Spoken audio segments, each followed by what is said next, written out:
I know rules make sense, and I know rules have boundaries, and you need to know the rules before you can break them and all of that other stuff. So I just wanted to find someone who was great so they could direct my decision making and direct my process for learning. And I searched and searched in the UK, and I searched in rugby because that's the sport I was based in. And I found that everyone in team sports was essentially just making sense of what they had from the athletics world, but even then weren't really applying it in what I thought was necessary for it to be universal. So I had a choice. I went to Canada to visit Derek and Kevin in the Edmonton University, and I almost did a PhD. And I always say this, it would have been great to be Dr. Dodoo. My mum would have been like, she could retire. But I didn't think it would be genuine to become a professor and essentially a doctor, or essentially a expert in sprinting if I hadn't coached anyone particularly fast. So it was at that point, my mum was like, that would be a nice idea, and we would miss you to be in Canada, but it sounds like you need to coach athletics. And I had never coached athletics before. And I was like, okay, that's what I need to do. I guess the master's was great because it was not about technical knowledge. It was about developing expertise, reflective practice, communication, again, reflective practice, how to look from outside and look in and fast track your own personal development, identify your bias. Everyone's got blinkers on. Identify your blind spot, not just technical blind spots, mostly emotional and cognitive blind spots based on your biases, based on your history, based on your likes, your dislikes, based on your network. The bigger your network, be the dumbest person in the room, because you will always learn. So all the stuff that you talk to any or listen to any entrepreneur or any kind of guest speaker, the motivational speaker, all the stuff they say is true, 100%. But for me, I learned it very early on in my career and in my personal development as an adult, as opposed to just being a kid in school. And it probably underpinned everything I've done since that point. So yeah, masters in expertise and when I say in expertise, is studying experts. You study a chess player who's an expert. You study an astronaut. You study a pilot or a surgeon or a school teacher or an engineer. You can study all of them and you can actually find some common denominators. There are common things that they do. There are common problems that other people have that they don't have because they've got the right processes and principles in place.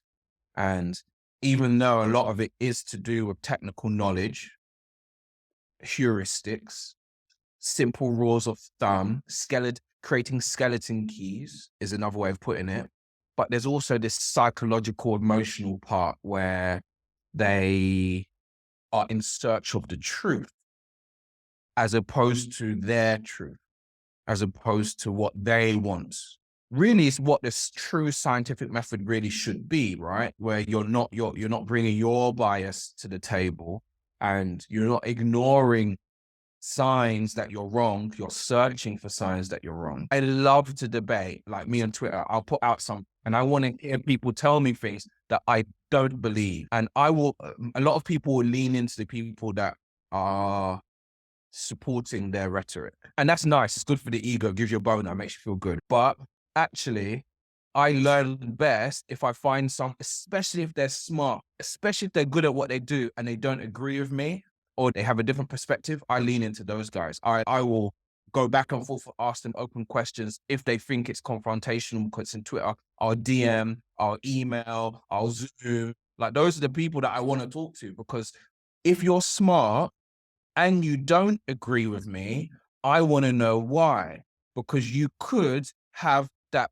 little part of my blind spot really clear. And actually by me looking at you and debating with you and then now I guess, reflecting on what I believe, I will either come out of it smarter because I would have added an iteration to a heuristic or perspective, or I'll come out of it more confident because by breaking it down and making it really clear, I'm even more clearer that what my perspective is accurate, at least at this moment in time.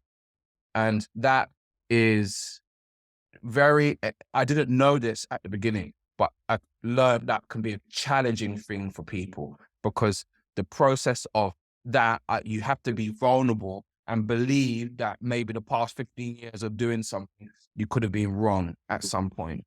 And that is hard for a lot of people. But for me, it's just, it is what it is. That's the past, right? I'm in the present right now, and I want to be more right for tomorrow, not mourn and cry about not being right yesterday. And again, even the way I'm wording this, being right, being wrong, it becomes part of your personality. It's how I identify myself.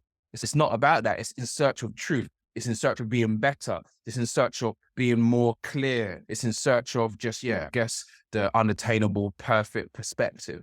And if that is the higher goal and enjoyment of that journey is the higher goal, you can rip apart what I've done for the past 15 years and say, did you know that all of that was wrong? And I'll be like, where? Show me, because I'll be better. Whereas I do have many discussions with people who are like, shit, that is terrible to find out. And I'm absolutely disappointed. And my whole ego is being driven by that thing. And it's tough, man, because then you start to realize, if you go into organizational politics, and when I go into clubs, like big clubs with people with big roles who are paid big salaries, they often can't afford to have that level of vulnerability and that level of, I'm happy to make iterations, because their whole stature and their whole, I don't know, their position is based on, I'm right, or this is the way forward for the company, and everyone buy in. And actually, if I identify myself as having an error, the way I presented my ideas in the beginning, which is come to Jesus, come and listen to this, it can now be, people can challenge it. Whereas at the same scenario, I'll work with some great practitioners in those same positions who have set themselves up in those positions with a perspective of, we can all be wrong.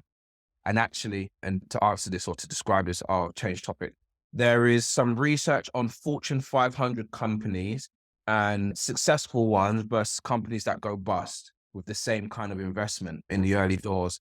And when you look at how many errors they make, so how many mistakes the staff make and how many mistakes in terms of the product or whatever it is, they have an equal amount of errors, or they both make errors. The difference is the successful companies identify those errors really quickly and address them.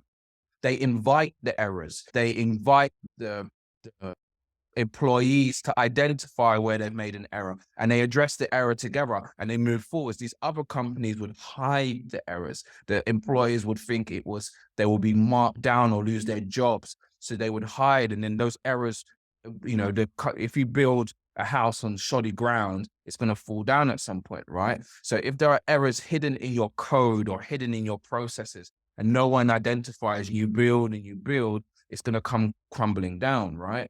Whereas if there are errors in your code that are identified, and then there's a bit of an open discussion. Why do you think we had those errors? What are them? You start creating processes that multiply and have the positive compounding interest on the way up. And so errors, if you make a mistake, you haven't made a mistake. You've made a finding. You found that there are 9 routes to go home, and I went down the wrong road and I hit a barrier. Great. Because I'm going to have to go home every day for the next 100 days, for example, right? So if now I've learned that route I shouldn't go down, then I won't do it again.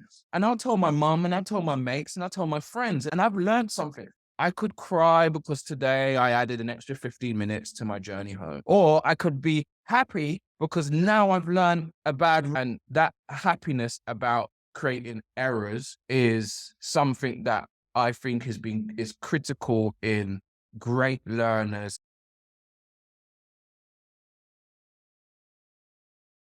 Congratulations on making it to the end of the video. Why don't you celebrate by watching more videos just like it? You can also help us on our quest to placate the algorithm gods by liking, sharing, subscribing, and commenting. Thank you.